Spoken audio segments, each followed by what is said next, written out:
Hi, today I'm talking to Sina, and would you like to give a quick introduction about yourself? Oh yeah, absolutely. Thank you for inviting me to this meeting, Alex. This is Sina Dadsetan. I'm an engineer at Wood Environment and Infrastructure Solutions in Vancouver. Um, I got my Ph.D. degree in Ryerson University in Toronto, and I received my Master of Science degree in the UK from University of South Wales. It was a couple of years ago. And right now I'm a civil materials engineer, specifically in materials aspect of the civil engineering. And I'm excited to share my experience with the students. Yeah. Yeah, cool. So, as a civil materials engineer, what type of projects would you say you kind of focus on, and what do you kind of do in those projects? Um, yeah, that's quite a question.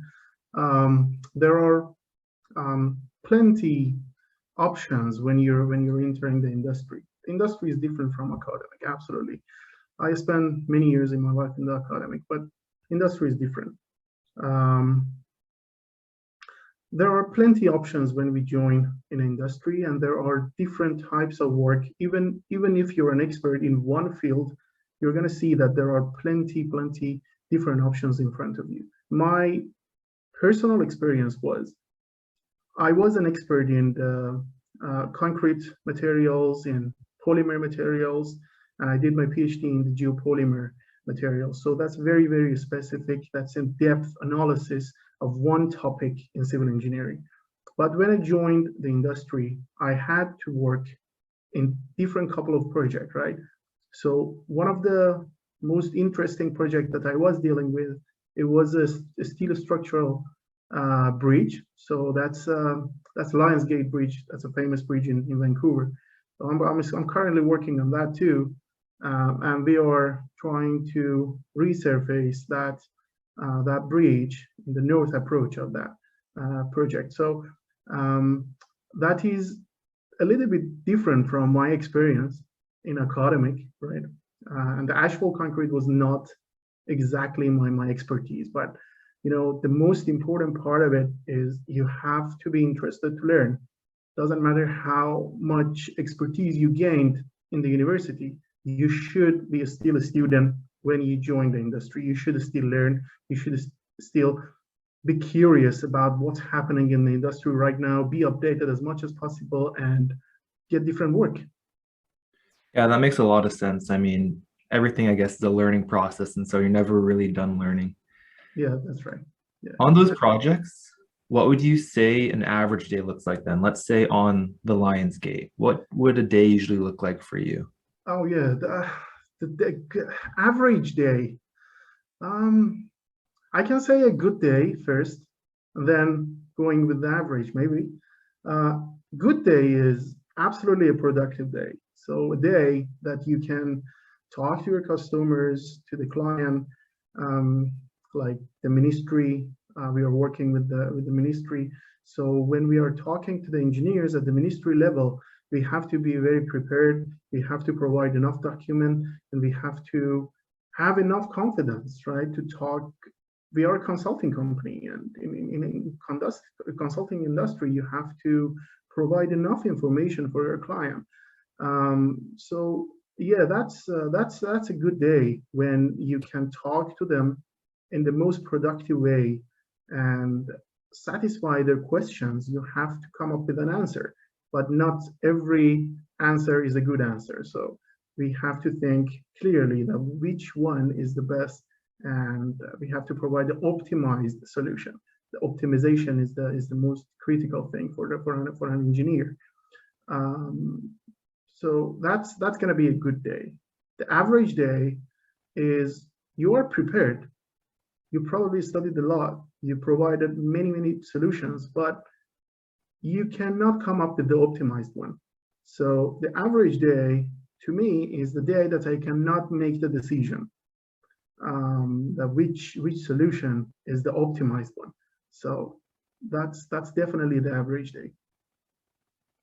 Okay, cool. So if I'm understanding that correctly, it's kind of like a good day is when you know what you're doing, you got the optimized option, and you've been able to figure out what to do and then communicate that to clients and to people you're working with. And an average day would be kind of when things aren't going as easily as planned and it's a little harder to optimize it and you're working towards that, but you're not quite there yet. Is that kind of Exactly. good? Okay. That's correct. Yeah. Usually sometimes you don't have an answer, right? That's Mhm. a bad day. That's because you didn't study a lot. You didn't provide yourself with proper information, right? You need we are human beings. We need data. We need inputs to make decisions, right? So if you don't have that amount of input, then that's very difficult to make a decision. So a bad day is when you don't have enough input, and that's entirely up to us, the engineers. I mean, we have to come up with the input. We have to create them sometime. And if we don't have them, that's a bad day. The average day is you prepare yourself, but the inputs are quite, not suitable to make the decision. So this decision-making process in our brain, and based on the requirement of each specific project, is actually quite difficult. So when you have input and you can't make that, that's an average day. You're still working on it, right? So most of the time we are dealing with this condition. That's an average day. So we are dealing with finding the optimized one to make a decision and to be responsible in what we are proposing to our clients. Okay. Yeah, So you're talking a lot about inputs and optimization. Could you yeah, maybe, you could probably write a book on how you do it, but could you maybe give a quick summary of what that process looks like for you and how you do it? yeah. Yeah. So that in scientific word, we call optimization a process of removing possibilities, um, and come up with the best scenario. That's in the scientific word. I did this method a lot during my PhD studies when I was working on the geopolymers. But in the industry, things are quite a bit different. Um, we are dealing with your client, and there are plenty requirements that they're dealing with.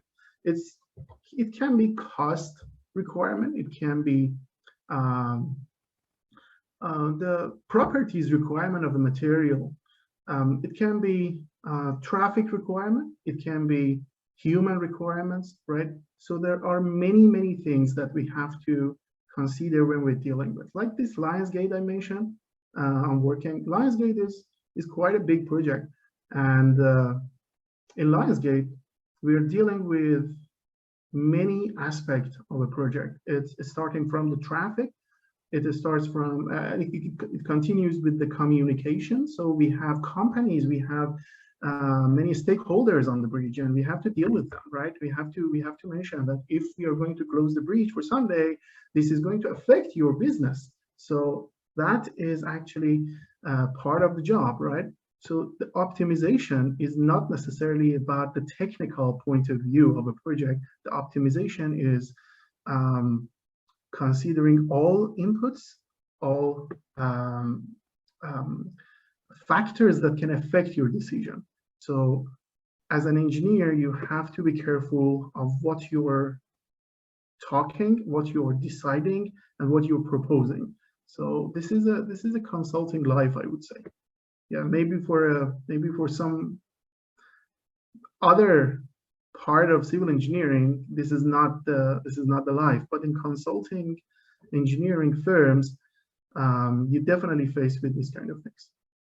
Yeah, I think that's something that really goes overlooked a lot of the time because when Yeah, I was kind of in high school thinking about engineering and when I thought of optimizing, I always thought calculations, modeling, all that. exactly. Yeah, And that's while more scientific terms, I would say. But like yeah, that definitely does have a role in it, but a lot of it too is qualitative, talking to people, gathering information exactly. and getting input That's from. right. That's right. Because as an engineer, when you say that we're going to resurface this bridge, we have to close it, right? So this closing the bridge, it affects people. It affects like the indigenous communities around the bridge, right? So what would that noise make, you know, change the game, you know. So we have to come up with a solution. We have to make the decision, the optimized decision. It's not about the technical part. Yeah, optimization in terms of technical aspect is much easier. We can come up with some chemical factors, you can come up with some mathematical factors that you can play with, and then you can come up with the best scenario, right? That is optimization in scientific work. But in engineering world, things are a little bit different. So you're dealing with people, you're dealing with many other aspects that you have to consider, right? Yep. Yeah, that's awesome. That's a lot of information. I'm sure it's going to kind of, that's really interesting way of putting it. That's what a lot of people overlook. So to students who are considering engineering then and pursuing engineering, either materials or civil or something along those lines, what would you advise to them? What would you, any tidbits of information you'd give them? Yeah, I was a teaching assistant and research assistant at Ryerson. I was working with the president of the university, Dr. Mohammed Lachemi. So he was quite a busy man, so I barely met him, but most of the time I was spending my life in the laboratory doing my research and dealing with my students. So it was my 4 years PhD life, right? So I know that students have a lot of questions before graduating. They don't know that which path is the best for them, which one can give them the, can be a shortcut, right? So everyone looks for a shortcut, but I would say don't rush, right? Don't rush. Spend some time to think about your future, of what you like, right? After 3 years in undergraduate, you should have enough input to make a decision that which route is the best for you, right? I had a couple of students that they asked me at the end of second year that which field of civil engineering we have to choose. We don't know transportation is a good option, structural is a good option, or serving, or you know, many other fields. So they were not sure that which one is the best one. And my answer was just spend some more time to think about it, right? You passed some assignment, you had some exam before, and you know the type of work, the nature of the work that you're dealing with. And imagine yourself in that position that you're going to work full time, like as a permanent employee for a firm or for another company. You're dealing with this kind of work. So can you imagine you spend, let's say, 40 hours per week working in this topic, or no? If you can't, then you have to think about another possibilities and another alternatives, right? But if you can, if you still enjoy it, then absolutely that's the way to go. I know that it's not 100%. You cannot make the decision based on 100% reliability, because you don't know what will happen in the future, right? Nothing is reliable. So you have to absolutely take a risk in some kind, but your input is much more important than anything else. So you should see what kind of work you're dealing with, and do you enjoy it or not? Don't think about the business of the work. The business would continue, right? It never stops. So you have to create your own business, even if you're an engineer, just an employee working in a company like myself. But we still have to create jobs. We have to make our work, right? I'm reaching out to the people and I talk to them. I suggest that okay, let's proceed with this solution. I'm proposing to you this type of work, and we have a lot of discussion every day. This is the business that we're dealing with. So this is just an example. If you continue to, I don't know, transportation or structure or materials or any other field in civil engineering, you have to do the same thing. So don't think about the money that you're going to make in the first years. Think about your long term. So think about how capable you are in that specific field. Yeah, that's actually a really good way of looking at it, you know, kind of a lot of the time people do get trapped on the money, and they do get trapped on thinking like what looks the coolest, and they don't really envision themselves day to day what it looks like. It's more just like an overall grand arching thing that they think about, like this is what this industry is, and they don't actually think about the 40 hours a week of what it will entail. Exactly, that's correct. Yeah. It's really solid advice for someone in university who's kind of pursuing or kind of already in engineering and trying to specialize. Is there anything you would say to high school students maybe who haven't quite decided on engineering in general, Mhm. and anything that they might should consider if they are considering engineering? Yeah. For high school student, I would say that's a little bit early to make the decision. So you have to still proceed with the requirements that you have at your high school, and then that level you still need more time to make the decision, right? But I would say continue with what you're learning right now. Don't rush to make a decision, because every decision you're making right now in high school, it's gonna be different in a couple of years. So whatever you make a decision, you probably think that is the best one I'm making, but I can tell that in most cases that's not the scenario. And after a couple of months and after a couple of years, you definitely come up with a better decision. You definitely, and when you look back at your decision, you say it was kind of stupid. So don't rush, and just proceed with what you're learning now, and see people make network and ask questions as much as possible. I know that there are plenty of students at colleges or universities. They try to make the network, and that is the best way to go. If you're in high school, you are in, I would say, in a gold era. You have time to learn, you have time to make network, and you can start building one, a great one. So you can just send people messages and invite them for a, let's say, coffee meeting after this COVID. So coffee meeting, and let's have a chat. Like what Alex is doing is great. You know, he's making network, he's making a great progress in his field. So I would say that's the best thing for a high school student to go.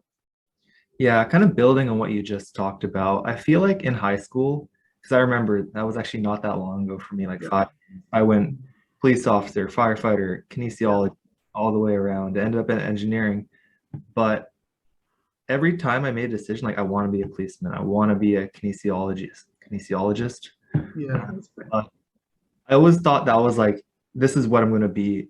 I'm in grade 11, I'm deciding now. And that really isn't what it is. It's not as serious, the decision you make in high school, because honestly, most people change in university after a couple of years. They change what they want to do. So Exactly. Yeah. I would We are say, making decision every day, right? This is a daily basis life. So we are making decision every day, and no decision is the best. So yesterday I was thinking about something, and today I'm thinking again. I said, oh, that was kind of stupid when I was making a decision yesterday, you know. So high school is pretty early to make any kind of decision.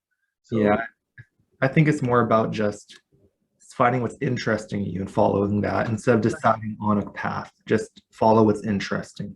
exactly, but learn with enjoyment. So that's very important for high school students. You know, they have to enjoy what they're learning. So try to make it much more enjoyable for yourself. Even if you don't like a course, there are some ways, you know, to make it more enjoyable. So you can learn with your friends. You can use different tools to proceed with that course, right? Just make it enjoyable. That's the most important thing for a high school student. Yeah, I definitely agree. Anyways, so I think that's all the time we have for today. I'd really like to thank you for coming on, and just the advice you give is going to be really helpful for a lot of people trying to make Yeah. these decisions in their life. Thank you, Alex. Thank you for inviting me. It was really great talking to you and to the students, and hope most of you in the industry in a couple of years.